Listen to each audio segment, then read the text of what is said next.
દોસ્તો, અંબાણી પરિવારમાં હવે લગ્નની શરણાઈઓ વાગી ચૂકી છે અને હવે એમ કહી શકાય કે મુકેશ અંબાણી અને નીતા અંબાણીના દીકરા અનંતે રાધિકા મર્ચન્ટ સાથે લગ્ન કરવા જઈ રહ્યા છે। આજે એમના લગ્નનો સમારોહ આયોજિત થવાનો છે। ત્યારે દોસ્તો, હાલ ખૂબ મોટા સમાચાર સામે આવી રહ્યા છે। તમને જાણીને નવાઈ લાગશે। ફિલ્મો અને સિરિયલોમાં તો તમે લગ્નના 7 ફેરા ફરવાની વાત હોય છે અને આપણે પણ એ 7 ફેરાની વાતો સાંભળેલી હોય છે, પણ અનંત અને રાધિકા હવે લગ્નના 4 ફેરા જ ફરવાના છે। આ ખૂબ મોટી વાત સામે આવી છે, જેને જાણીને તમારા પણ હોશ ઉડી જશે। મુકેશ અંબાણી અને નીતા અંબાણીનો દીકરો અનંત એટલે કે 12 જુલાઈના રોજ રાધિકા સાથે લગ્નના તાંતણે બાંધવાનો છે। લગ્નની તમામ વિધિઓ હવે થોડા દિવસ પહેલાથી શરૂ થઈ ચૂકી છે। આજના વિડીયોમાં આપણે જાણીશું કે આખરે એ 4 ફેરા શા માટે ફરવાના છે। આ તમામ બાબતો વિશે અને અંબાણી પરિવાર સાથેના આ લગ્નની વાતો આજના વિડીયોમાં જાણીશું। માટે વિડીયોમાં આગળ વધીએ તે પહેલા વિડીયોને લાઇક કરી દેજો અને ચેનલ પર નવા છો તો ચેનલને બેલ આઇકન દબાવી અવશ્ય સબસ્ક્રાઇબ પણ કરી લેજો। ગુજરાતી પરંપરા અનુસાર વર વધુ લગ્નના 4 ફેરા લઈને એકબીજા જીવનસાથી બને છે, જે પછી તે સપ્તપદીના 7 વચન લે છે। હિન્દુ ધર્મની વૈદિક વિવાહ પદ્ધતિમાં ફક્ત 4 જ ફેરા ફરવાના હોય છે। હિન્દુ લગ્ન વિધિ આજે પણ એ જ છે જે વૈદિક મંત્રો પર થાય છે, જેમાં 4 ફેરા આવે છે અને 7 સપ્તપદીના વચન લેવાના હોય છે। સપ્તપદીની વિધિ જ્યાં સુધી પૂર્ણ ન થાય ત્યાં સુધી કન્યા પરણિત નહીં પરંતુ કુંવારી જ ગણાય છે। સપ્તપદીના 7 વચનો હોય છે, જેના દ્વારા વર કન્યા એમ કહેવાય કે અરસપરસ 7 પ્રતિજ્ઞાઓ લે છે અને એકબીજાના વફાદાર અને સહાયભૂત થવાના વચનો આપે છે। લગ્નના 4 ફેરા દ્વારા ઋષિ મુનિઓ ખૂબ જ મહત્વપૂર્ણ સંદેશ આપે છે।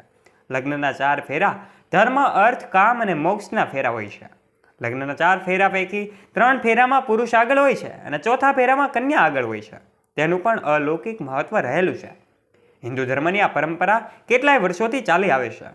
અંબાણી પરિવાર મૂળ ગુજરાતી છે। એમના પરિવારમાં જેટલા લગ્ન થાય છે અથવા તો જે પણ પ્રસંગો આવે છે તે તમામ ગુજરાતી પરંપરા મુજબ જ કરવામાં આવે છે। અંબાણી પરિવારમાં મુકેશ અંબાણી અને નીતા અંબાણીના મોટા દીકરા આકાશ અને દીકરી ઈશાના એ લગ્ન પણ ગુજરાતી પરંપરા અનુસાર 4 ફેરા ફેરવીને થયા હતા। તો અનંત અને રાધિકા પણ આ પરંપરા અનુસાર જ લગ્નના 4 ફેરા ફરીને એકબીજા સાથે લગ્ન કરશે। લગ્નની તમામ વિધિ પૂર્ણ થયા બાદ જ એમ કહી શકાય કે પ્રભુતામાં પગલાં માંડશે। ત્યારે દોસ્તો, અનંત અંબાણી અને રાધિકા મર્ચન્ટની આ લગ્નની ચર્ચા દેશ વિદેશમાં થઈ રહી છે।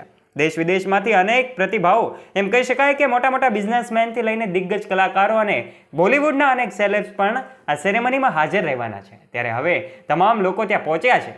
એવા સમાચાર પણ સામે આવ્યા હતા કે નરેન્દ્ર મોદી પણ આવતીકાલે આ દંપતીને આશીર્વાદ આપવા માટે પહોંચવાના છે। નોંધનીય તો એ છે કે અનંત અંબાણીના લગ્નની ઉજવણી એમ કહી શકાય કે હવે 29 જૂનથી ચાલુ થઈ ગઈ છે અને આજે 12 જુલાઈ હજુ પણ લગ્ન એ ચાલુ જ છે। ત્યારે દોસ્તો, એમ કહી શકાય કે મામેરું ફંક્શન બાદ જ ગરબા નાઇટનું પણ સુંદર મજાનું આયોજન કરવામાં આવ્યું હતું। ગરબા નાઇટમાં એ ગુજરાતી સિંગર કિંજલ દવેને ઇન્વાઇટ કરવામાં આવી હતી। કિંજલ દવેએ એના ઠુમકાથી લોકોને પ્રભાવિત કર્યા હતા અને આ ગુજરાતીઓ માટે ગૌરવની વાત કહી શકાય કે કિંજલ દવેને મુકેશ અંબાણી દ્વારા ઇન્વાઇટ કરવામાં આવી હતી। કિંજલ દવેએ એના સ્વર થકી એમ કહી શકાય કે સૌ લોકોને મંત્રમુગ્ધ કર્યા હતા।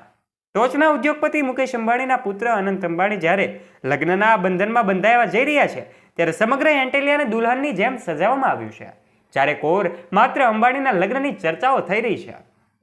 ત્યારે દોસ્તો, તમને જાણીને એ પણ નવાઈ લાગશે કે આ લગ્નમાં એ 12 દિવસનો 13 દિવસનો કાર્યક્રમ એ ખૂબ મજાનો રહ્યો હતો, જેમાં મહેંદી સેરેમની હોય કે પછી એમ કહી શકાય કે હલ્દી સેરેમની હોય, સંગીત નાઇટ હોય કે પછી મામેરું હોય, આવા તમામ કાર્યક્રમો સાથે આ સેરેમની એ તારીખ 12-13 જુલાઈના રોજ પૂર્ણ થશે, જેમાં દેશ વિદેશના મોટા મોટા દિગ્ગજો પણ હાજર રહેવાના છે। ત્યારે દોસ્તો, આ અંબાણી પરિવારમાં એ ખૂબ આજે ખુશીનો માહોલ છે અને આ માહોલ જ્યારે એ સમગ્ર દેશમાં સૌ કોઈ લોકોના ચહેરા પર ખુશી જોવા મળે છે। અંબાણી પરિવાર હંમેશા પૈસાની બાબતમાં અગ્રેસર રહેતો હોય છે। એ પછી ઈશા અંબાણીના લગ્ન હોય કે મોટા દીકરા આકાશ અંબાણીના લગ્ન હોય કે અનંત અંબાણીના પહેલા 2 પ્રી-વેડિંગ હોય, હંમેશા અંબાણી પરિવાર લગ્નમાં લાખો નહીં પણ કરોડો રૂપિયાનો ખર્ચો કરતા હોય છે।